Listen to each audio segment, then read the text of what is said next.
काफिरों की मुशाहबहत से बचें। क्या आप भी आंखें बंद करके दूसरों की नकल कर रहे हैं? ज़रा रुकें। रसूल अकरम सल्लल्लाहु अलैहि वसल्लम का ये वाज़ेह फरमान सुन लें। आप सल्लल्लाहु अलैहि वसल्लम ने फरमाया, मन तशब्बह बिक़ौमिन फ़हुवा मिनहुम। जिसने किसी कौम की मुशाहबहत इख्तियार की, वो उन्हीं में से हो गया। सुनने अबू दाऊद 4031। लेकिन अगर आप अपनी पहचान पर कायम रहें और दूसरों को भी दीन की तरफ लाएं, तो इनाम क्या है?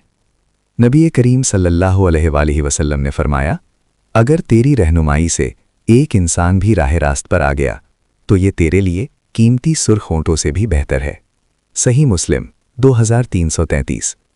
कितने अफसोस की बात है, हम दुनिया के लिए तो सब कुछ कर जाते हैं, लेकिन जब दीन की बात आती है तो टस से मस नहीं होते।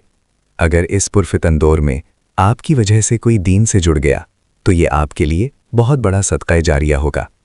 अभी इसे अपने दोस्तों के साथ शेयर करें और अपने लिए सदक़ा जारिया बनाएं।